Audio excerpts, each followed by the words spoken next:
আসসালামু আলাইকুম বন্ধুরা, আশা করছি সবাই অনেক ভালো আছেন। সকালবেলা উঠে বর্ষার দিন এক থালা খিচুড়ি নিয়ে গরম গরম বসে গেছি। বিসমিল্লাহ, এক গাল মুখে দিয়ে খুশিতে লাফালাফি করার মতো অবস্থা।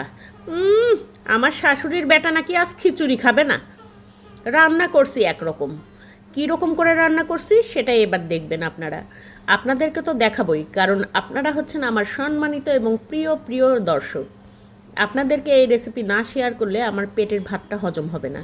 তাই আজকের এই রেসিপিটা আপনাদের জন্য, শুধুমাত্র আপনাদের জন্য থাকছে। তাই মনোযোগ সহকারে প্রথম থেকে শেষ পর্যন্ত রেসিপিটি দেখে নিন। আর প্রিয়জনকে ইমপ্রেস করতে হলে এরকম বর্ষার দিন গরম গরম খিচুড়ি রান্না করে খাইয়ে দিন, আপনার গোলাম হয়ে যাবে। তো বন্ধুরা, দেখতে পাচ্ছেন এখানে আমি ছাচিলাও নিয়েছি। আর এই ছাচিলাও কিন্তু আমাদের ওজন কমানোর জন্য যথেষ্ট ভূমিকা রাখে। তাই যারা ডায়েট করছেন, ডায়েট চার্টে কিন্তু ছাচিলাওয়ের তৈরি খাবার রাখতে পারেন।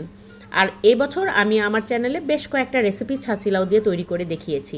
তো বন্ধুরা, ছাচিলাওটা কেটে নিয়েছি। আজকের রেসিপিতে অর্ধেকটা পরিমাণ ছাচিলাও লাগবে, তাই আমি ছাচিলাওটা এখানে কেটে ছিলে নিচ্ছি। আর এই ছাচিলাওটা আমি ঝুড়ি ঝুড়ি করে কেটে নেব, তাই ঝুড়ি ঝুড়ি করে হাতে কেটে নিতে পারবো না। এটা আমি গ্রেটারের সাহায্যে গ্রেট করে নেব। যেহেতু পিচ্ছিল হয়ে যাবে কাটতে কাটতে, অনেকটা স্লিপ করে যাবে, তাই অনেকটা সময় লাগবে এটা কাটতে। তাই দ্রুত কাটার জন্য গ্রেটারই শ্রেয়। তো বন্ধুরা, আমার চ্যানেলটি যারা নতুন ভিজিট করছেন, চাইলে কিন্তু সাবস্ক্রাইব করে দিয়ে পাশে থাকা বেল আইকনটি বাজিয়ে অল অপশনে একটা ক্লিক দিয়ে দিতে পারেন। এতে করে আমার সকল নিত্য নতুন ভিডিও আপনাদের কাছে আগেভাগেই পৌঁছে যাবে। যারা কাজটি আগেই করেছেন তাদেরকে ধন্যবাদ। আর আজকের ভিডিওটা প্লিজ ছোট্ট করে একটা লাইক দিয়ে দেখা শুরু করবেন। আর কে কোথা থেকে দেখছেন কমেন্টে জানাতে পারেন। তো আমি এটা গ্রেটারের সাহায্যে গ্রেট করে নিচ্ছি, দেখতেই পাচ্ছেন।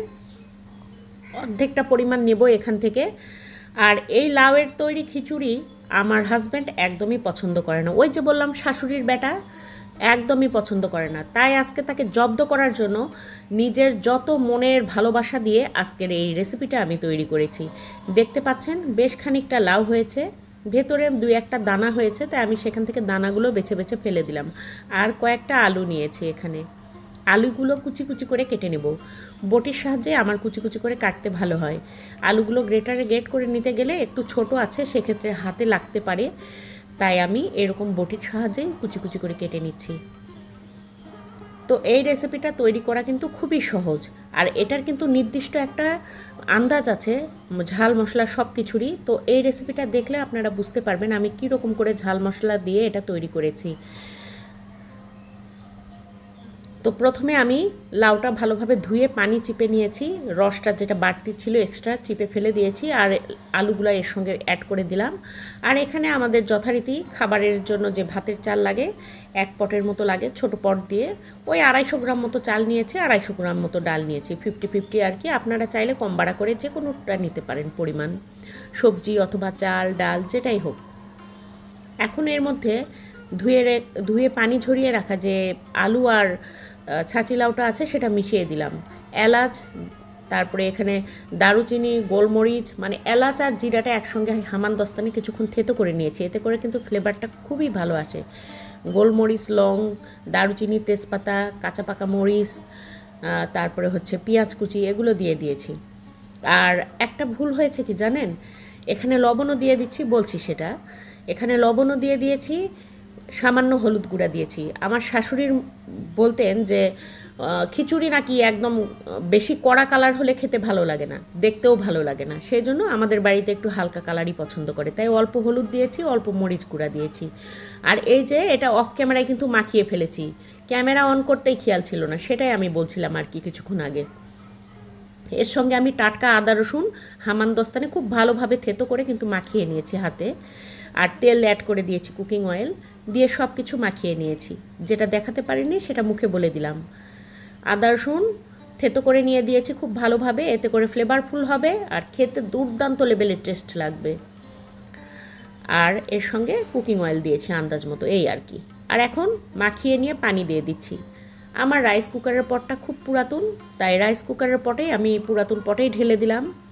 তো কারেন্ট চলে গেছে অলরেডি, তো সেই জন্য গ্যাসের চুলায় চাপিয়ে দিয়েছি। আর পানিটা কিন্তু খুব বেশি অ্যাড করিনি, কারণ একটু ঝরঝরে টাইপেরই হবে, খুব যাতে আঠালো না হয় বা ঘেটে না যায়। যেহেতু ওই রকম ল্যাকটা খিচুড়ি খেতে আমাদের বাড়িতে একদমই পছন্দ করে না আমার ছোট ছেলে আর আমার হাজব্যান্ড। একটু নাড়িয়ে দেওয়া হচ্ছে। এখন কিন্তু ফুটেই গেছে প্রায়, আমি চাপা দিয়ে ঢেকে রেখেছি আর কি। আর এখানে গরুর মাংস ভাজা হচ্ছে এক সাইডে। আর এই যে ফাইনালি নামিয়ে নিয়েছি, আমি খেতে বসেছি। কি যে বলবো, এত মজা লেগে গিয়েছে আমার, এটা এত ভালো লেগেছে, আমি তো আবার রান্না করব বন্ধুরা। তাই এই বর্ষার দিন এই রকম রেসিপি আপনারা অবশ্যই ট্রাই করবেন। দুর্দান্ত একটা রেসিপি। যারা ছাঁচি লাউ দিয়ে এখনও খিচুড়ি খাননি তারা কিন্তু এই রেসিপিটা একদম অবশ্যই ট্রাই করবেন।